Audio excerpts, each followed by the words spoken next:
अस्सलाम वालेकुम my YouTube family, कैसे हैं आप सब लोग। उम्मीद करती खैरियत से होंगे। और अभी मैं 10 से 15 मिनट ना वॉक करके आ गई हूँ छत से।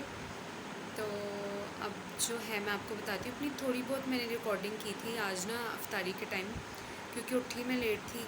तो इसलिए जो थोड़ी बहुत मैंने रिकॉर्डिंग की वो मैं आपको बता देती हूँ कि किस तरह से मैं अफ्तारी करती हूँ। और प्रॉपर वीडियो भी बनाऊँगी, लेकिन अभी नहीं, शायद आज या फिर कभी। तो चलें जी, चल के देखते हैं मेरी आज की रूटीन।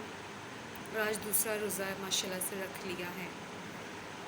अच्छा जी, आज अफ्तारी में था पकोड़े, फ्रूट चाट और कचौड़ियाँ, समोसे, चिप्स और दूध बना हुआ था। और जी वो थी लेमन पानी, नींबू पानी था जी। तो मैं तो पकोड़े नहीं खाती, मैंने सबसे पहले तो कचौड़ी खाई ना। बहुत वैसे पहले दिन, वैसे रमज़ान के पहले दिन इतनी कोई ईमानदार कचौड़ी मिलती है ना कि मैं आपको बता नहीं सकती। इतनी क्रंची और इतनी मज़े की, इतनी सॉफ्ट, फ्रेश होता है सारा कुछ। तो लेकिन यह है कि आहिस्ता आहिस्ता जब वो रमज़ान के दिन गुज़रते जाते रहते हैं तो चीज़ों की क्वालिटी भी कम होना शुरू हो जाती है। लेकिन स्टार्टिंग में जो अगर आप देखें ना, तो समोसे और पकोड़े, और अगर बाज़ार की इस तरह की कोई चीज़ें मंगाएं तो बड़ी मज़े की मिलती हैं, स्पेशली कचौरी। तो यहाँ पे मैं दस्तरखान लगा रही थी। और ये गलती हो गई कि हमने ना वो चटाई बिछानी थी, लेकिन चलो पहला रोज़ा था तो इसलिए फिर समझ ही नहीं आती ना पहले रोज़े तो इसलिए फिर टेबल पे ही अफ्तारी की अंदर। लेकिन यह कि टेबल पे चीज़ें पूरी नहीं आ पा रही थी। तो फिर अम्मी ने कहा कि कल से हम जो है ना दस्तरखान ज़मीन पे लगाएंगे। वैसे भी ज़मीन पे चटाई बिछा के अफ्तारी करना या कुछ भी खाना वगैरह खाना सुन्नत है। तो अब जो है आज से इंशाल्लाह हमारा ज़मीन पे ही दस्तरखान लगेगा, और खुली भी जगह हो जाती है ज़मीन पे दस्तरखान बिछाने से। हमारे घर बनी थी क्रीम चाट, और चाट की भी डिफरेंट तरह की किस्में होती हैं। कुछ लोग जो हैं वो आलू बुखारे इमली की चटनी की चाट खाते हैं, कुछ लोग दही की चाट खाते हैं, कुछ लोग क्रीम की चाट खाते हैं। तो मतलब हर किसी का अपना अपना टेस्ट होता है। तो हमारे घर ये है कि रमज़ान में अब पूरा महीना बनेगी चाट, क्योंकि चाट के बगैर तो अफ्तारी में कुछ भी नहीं खाया जाता इतना ख़ास। चाट ही है जो खाई जाती है। तो अब देखेंगे कि किस किस टाइप की हम चाट बनाते हैं। और बस जी, मेरा तो वैसे भी नाश्ता 5 बजे तक होता है, तो मुझे तो बिल्कुल भी रोज़े का पता भी नहीं लगा कि कब रोज़ा खुल भी गया, और दुआ मांगने का भी मौका नहीं मिला। तो मैं सबको कह रही थी कि आके दस्तरखान पर बैठ जाएं। तो अचानक से ही बस रोज़ा खुल गया और सब ने अफ्तारी कर ली, और अफरा तफरी के आलम में अफ्तारी हुई। तो इसलिए मैं ज़्यादा कोई कुछ रिकॉर्ड नहीं कर पाई। और यहाँ पे ये मेरी बहुत ही यम कचौड़ी है जो मुझे दोबारा दिल करने लग गया खाने को।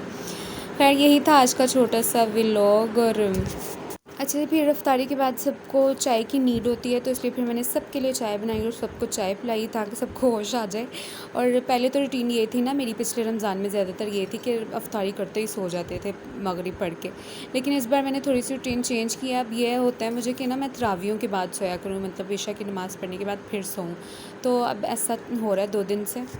11 बजे तक तकरीबन मैं तरावियाँ पढ़ लेती हूँ, 2 दिन से यही हो रहा है। और उसके फ़ौरन बाद मुझे इतनी ज़्यादा भूख लग जाती है, फिर मैं कुछ ना कुछ खाती हूँ। और आज भी मैंने आज मतलब कभी कभी ऐसा होता है कि कुछ खाने के बाद बंदे को पछतावा होने लग जाता है कि मैंने क्यों खाया। तो आज मेरे साथ भी ऐसा हुआ कि मैंने मंगा लिया पराठा रोल, और फिर खाने के बाद मुझसे खाया भी नहीं गया, हाफ़ खाया मैंने। और फिर मैंने बहुत मेरा हुआ पछतावा कि क्यों मैंने खाया, क्योंकि फ़िज़ूल में मंगाया बस ऐਵੇਂ ही।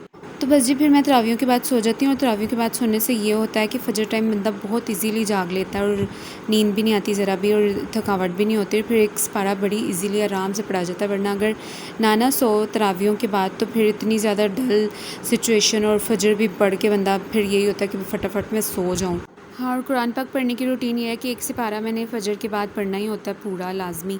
और उसके बाद फिर मैं ज़ोहर के लिए उठती हूँ, ज़ोहर के साथ ज़ोहर पढ़ती हूँ, और साथ ही फिर असर का टाइम होता है, असर पढ़ लेती हूँ। असर के साथ फिर मैं हाफ़ सिपारा पढ़ती हूँ। तो फिर जो है मैं तरावियों के बाद एक हाफ़ सिपारा पढ़ती हूँ। यानी इस तरह इंशाल्लाह मेरी रूटीन रहेगी।